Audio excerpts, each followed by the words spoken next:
Hello guys! Naligaw kami. So right now, kami naglalakad pauwi na ng house. Ayan, pauwi na kami ng house guys. Hindi naman kami naligaw. Naano lang kami, nauna lang kami ng baba. Dapat hindi pa pala kami bababa. Buti na lang meron kaming transfer. Oh, for sale guys, oh. Baka gusto nyo. Baka interested kayo. How much is that? 204. 204. Buti lang yun. 204,000 times 44.5. Ito yung bahay ng kabrader ko. Asan? Ito daw, sandali ah. Ito ang house ng kabrother niya. Ayan, oh. Andiyan pala napunta yung mga ano eh.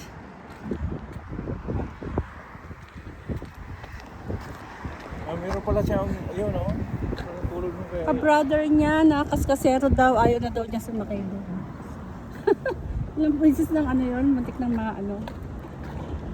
Nakuha na siya ng camera. Ito guys, yung tren oh. Tren.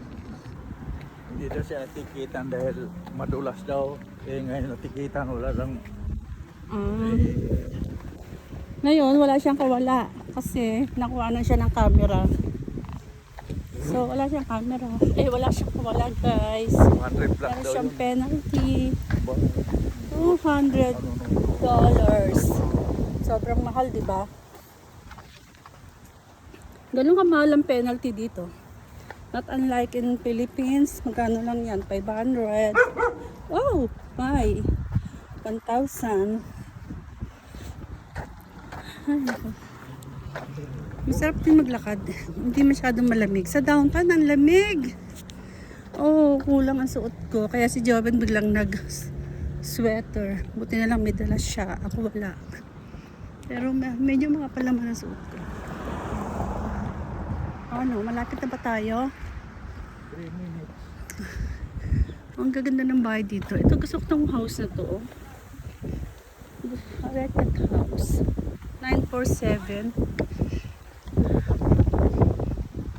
Ang gaganda ng house. House.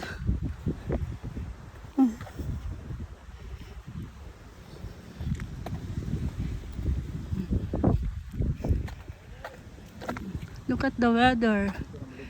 Parang uulan na naman. What time is it? I think it's already 1:30 in the afternoon. Hindi daw siya maliligaw.